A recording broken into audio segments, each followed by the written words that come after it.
And now it's a great pleasure to introduce Rawan Ibrahim, who is at the German Jordanian University. Her specialization is in the field of child protection and alternative care, and her career began in residential care as well for severely abused children in Jordan. Upon completing her doctorate that examined pathways of young Jordanian adults transitioning from residential care to adulthood, she returned to Jordan with the aim of contributing to its child welfare system and addressing the dislocation between empirical knowledge, practice, and policy. So thank you so much, Rawan, for being with us this morning. No, today. Thank you for having me. And I have a question for Mark, but I'm going to wait to ask that question. I'm just going to stop my video so I can start sharing my PowerPoint presentation. Okay, so I'm going to share my story as well. Just while I'm fiddling with this, as Varda stated, I also started out in residential care, and I started when I was in the chat rooms. It was actually because of a young girl that I had actually found on the street. But I just want to quickly tell you about the approach to the presentation. So I split it in two. I'm going to start out very quickly with how and why I started, what's been done so far, so independent research and collaborative initiatives, and then where we hope to go. And then very briefly share some of the lessons learned, but obviously that's a very subjective experience considering the situation here in Jordan. All right, so just very quickly, I was a director of a temporary home for severely abused children. And the main aim was to rehabilitate those children and families. Where that was not possible, they would be transferred to longer term care homes. So through informally remaining in contact with some that were transferred to the longer term care facilities, really provided the impetus to start thinking about leaving care. Because I was always wondering, okay, these kids are here now, but what's going to happen to them after they age out of the system?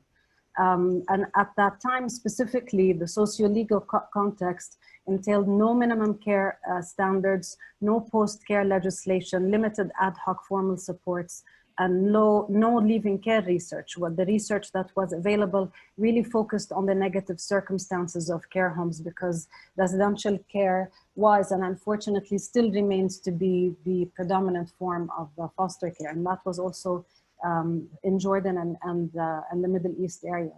Another issue was that the professionalization, especially at that time, was at a nascent stage. It still is the case, but it's improving.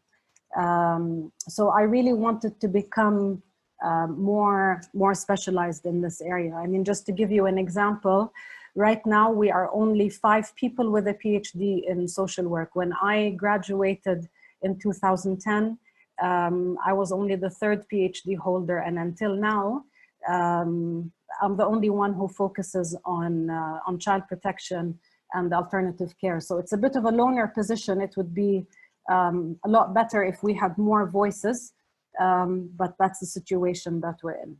So I'm going to focus a bit on my PhD because it really provides the stage for the following research projects.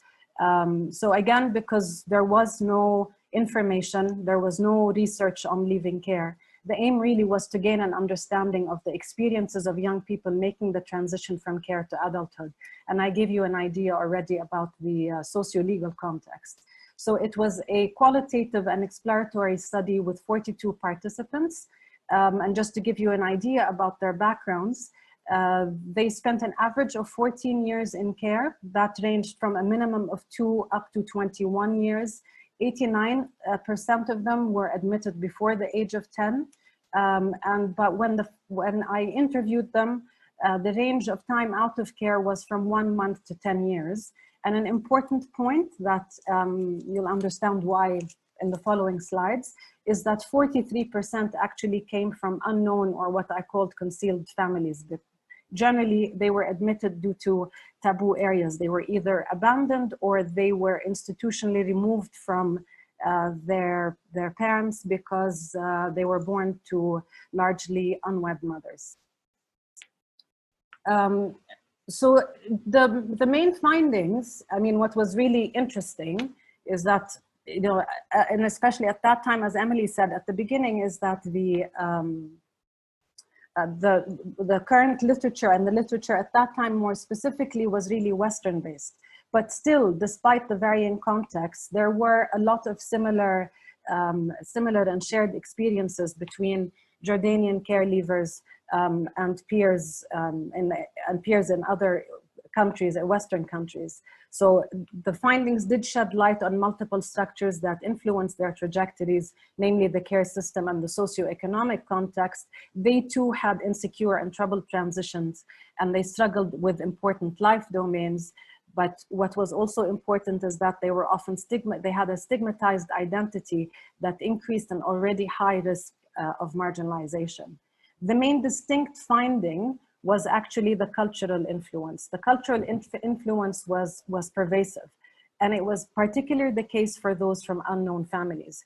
The key characteristics of the culture is that it's patriarchal, it's honor-bound, it's patrilineal, and it's collectivist. And I can't, you know, because of time, I can't get into details about this, but just to briefly tell you that, in short, the understanding of self in our context is being part of an indivisible unit, which is basically the kin group, versus an individualistic perception, such as in the West. And this is very central to the Arab concept of personhood, moral worth, and social place.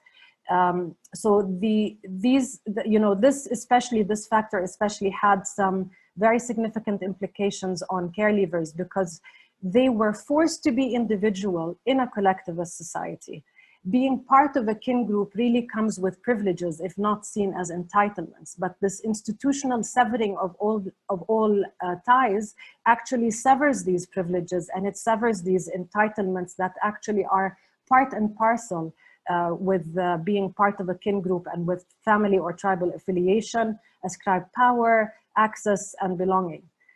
So this forced individuality remained to be a continuous strain that's really over and beyond the existing challenges that are inherent in transitioning from care. And that's why the theoretical implications really focus on the inclusion of the cultural context within frameworks pertaining to care leavers. So after I completed the PhD, I decided that I need to do a follow-up study. And again, this is something that I learned from colleagues and being part of INTRAC for so long. So there, at that time when I wanted to start the second wave of the interviews, there were really three predominant calls. That one, we need to move beyond the early years, because the longer term developments are very important to understand, especially after the initial pressures of and stress of leaving care. The second was that we need to move from a deficit-based view. And the third was actually that in order for us to develop a more global and shared understanding of care leaving, we really need to move beyond the largely West-based literature and extend inquiry to countries and cultures in the developing world. And at the same time in Jordan, because when I did my PhD, as I said, there was no, there's no leaving care policies or programs or any services, but that was changing. So there was increased awareness, and this was reflected in the development of post-care services. We have a fund that really has a very important role in providing scholarships to continue education and for vocational training. The government established a unit which was, you know, despite all of the challenges, which was, it's a clear reflection of them taking responsibility for care leavers. And then there are a number of budding NGOs where they might not necessarily be focused on care leavers, but they started including care leavers as part of the populations that they're serving. So the aims of the second wave of interviews was really to respond to that call, to contribute to longitudinal research, and especially research from developing economies and certainly the Middle East. And we also need to, it was also in response to increased knowledge about longer term developments and to understand what promotes positive care leavers experiences and factors that mitigate marginalization. So for the second wave, I was able to reconnect with 29 out of the 42 original young people that participated in the PhD study. Also just under half were from unknown families. And now they were, the range of time out of care was from 5 to 19 years.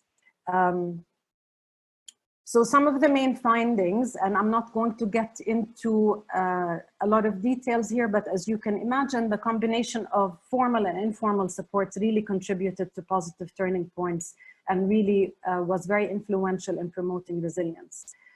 Formal support was not straightforward, but still the supports that were extended to longer term care leavers had a significant impact in multiple areas such as housing and home ownership, higher education and scholarships, and especially relationships with community members that were not connected with care. There are also a number of practice, policy, and research implications, but what I really want to focus on are some central messages for Jordan, but I'm assuming, and I'm sharing them because they may very well resonate with other countries. In order for us to improve longer term outcomes and decrease gaps between care leavers and peers in society at large, really requires a shift from the paradigm of limiting services due to concerns about prolonged dependence to one that focuses on longer term welfare. So I'm happy to talk about that also some more, because this is really an issue for us here. And also in terms of the cultural aspects, deeply rooted cultural values and norms don't change rapidly. Therefore, it is crucial to tackle structures that create and perpetuate marginalization in addition to mitigating those conditions. So I think I would actually invite, and I'd be really curious to learn more about the structures that really create and perpetuate marginalization in different countries. And I'm currently conducting the third wave of interviews. So they've been out of care for 11 and 20 years. The other project that I was involved in, and this is a collaborative research project, was with the Information and Research Center at the King Hussein Foundation, and this was funded by USAID between 2015 and 2017. This is a research and advocacy center, and the director actually became interested in care leavers after she started volunteering with them, and she happened to get a hold of my PhD. So they developed a project. And it was really great for me to be part of that. The main aim really was to identify and address the legal and social inequalities and discrimination faced by young people with a care history, and to develop a formally coordinated support system that included collaboration between government and civil society. Another aim was also to develop evidence-based recommendations for national stakeholders and to advocate for policies. The research component of that project was mixed methods. It included peer-to-peer research, and it was based on social identity theory. Some of the outcomes included the development of the formal network that comprised of civil society organizations that support care leavers. So we developed individual pathway planning and a case management and a referral system. They also developed a kit for youth deprived of family ties. And they also, you can also see that online, and there's it's in Arabic and in English. And it's also used, or it's going to be increasingly used to raise awareness about discrimination. What was also really important, a really important outcome was is that the organization targeted the media and civil society to raise awareness in local communities. So in terms of targeting media and targeting discrimination, they actually had workshops with media about, and they monitored discriminatory terminology. So this is, although this is in Arabic, that's a picture of the infograph that they used to share. So they set up some Google alerts. They hired a researcher for a couple of years that would monitor all media about care leavers, and they would write to the editors-in-chiefs about the terminology. They also had several roundtables with policymakers and national stakeholders. And previously, the term illegitimate child was actually used formally. And now that's no longer used. The term that's used now is youth deprived of family ties, and it was actually the young people themselves that selected that term. So you can ask me about that later. The second project, it's still in process. This focuses on the development and institutionalization of aftercare services and reintegration programs for young people in care, care leavers, and female survivors of gender-based violence. And this latter group especially are young women who are actually admitted to care because of sexually taboo areas. And then they become care leavers. So this study is going to be conducted, and this project is going to be conducted with Child Frontiers International. It's funded by UNICEF Jordan Country Office. And what's really important to point out is that actually this is a governmental call. So being a governmental call really reflects that the government is actually paying a lot more attention now to the importance of reintegration and the plight of care leavers, and that something needs to be done. So we're currently in the design phase, but these are some of the preliminary research questions. So how effective is reintegration and aftercare? How is it defined in Jordan? How are reintegration and aftercare currently supported in Jordan?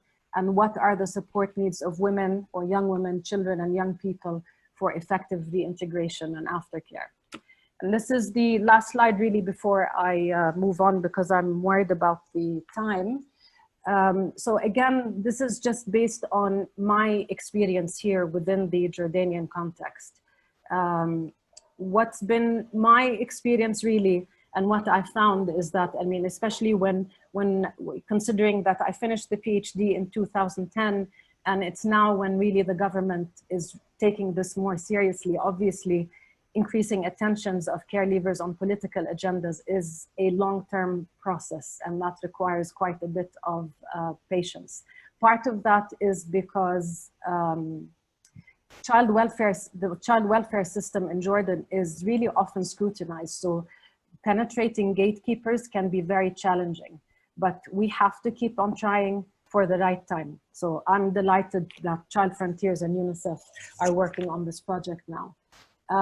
Continuously involve youth in peer-to-peer research, verification of your findings.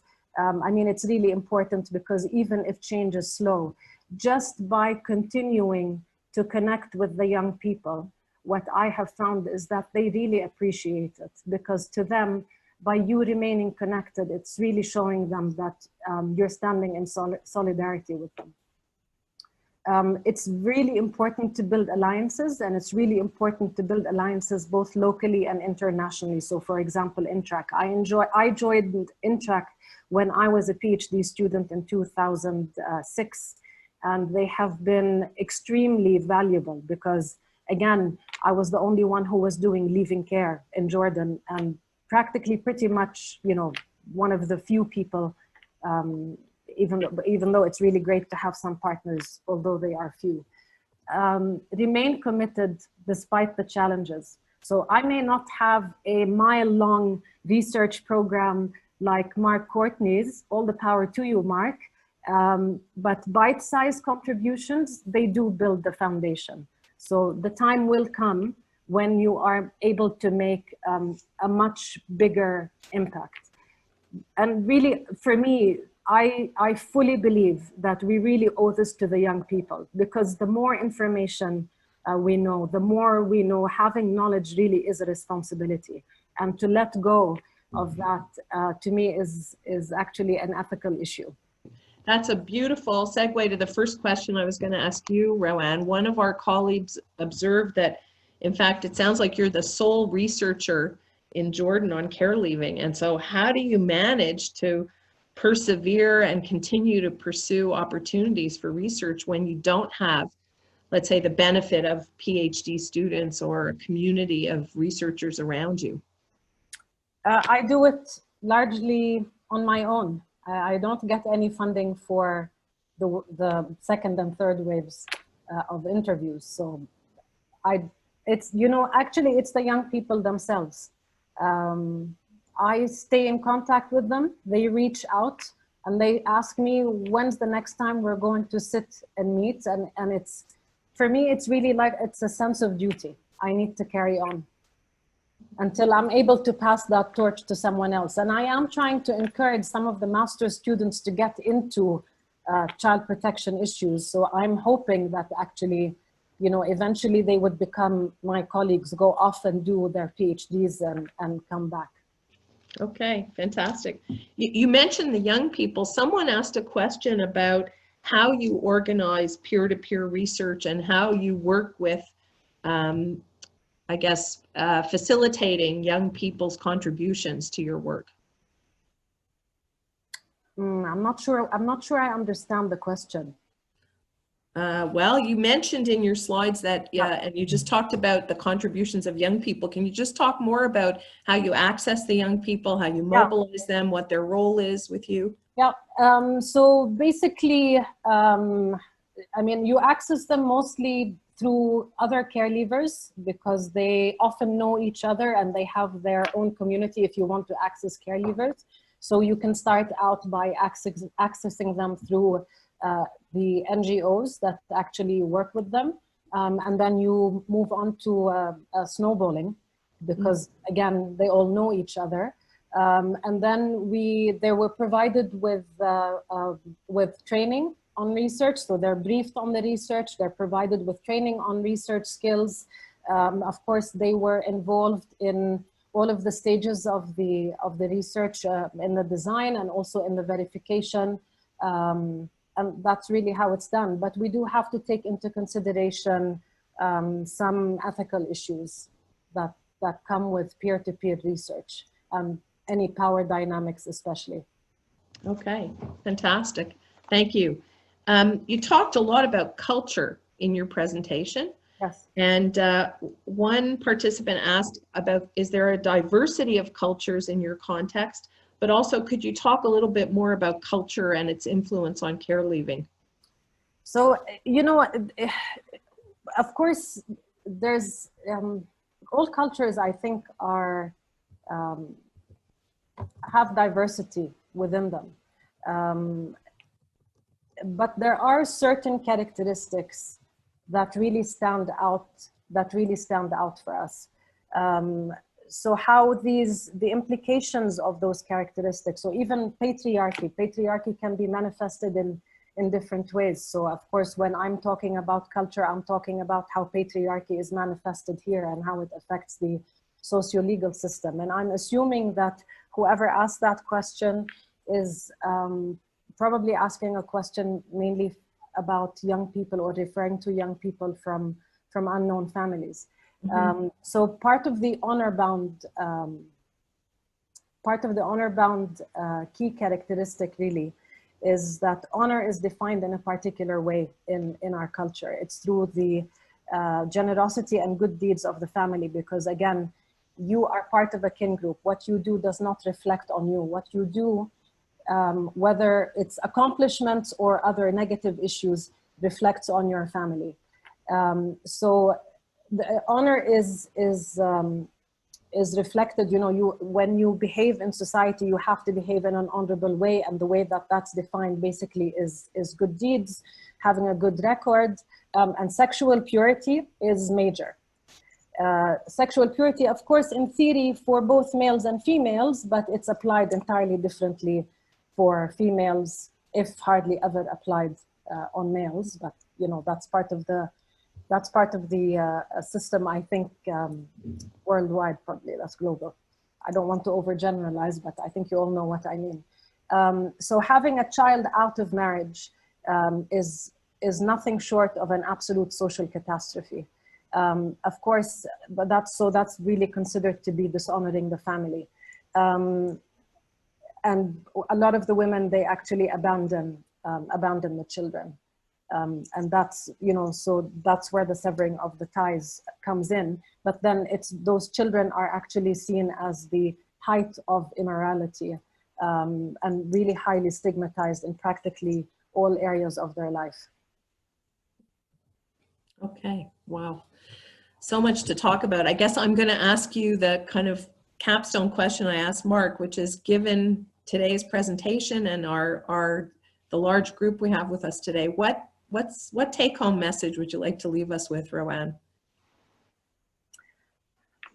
You know, when you ask me that question, the people that I really think about are mostly the younger and mid-career researchers, because I was there and I've been doing this largely on my own here in Jordan. And the most important thing I would say is keep going. Even if you have to do it on your own, just keep going. You will get there. Wow. There's nothing more gratifying than actually learning from the young people themselves. Okay, fantastic. Thank you so, so much. And thank you, Mark, and thank you all for your wonderful questions. I'm sorry we didn't get to all of them, but okay.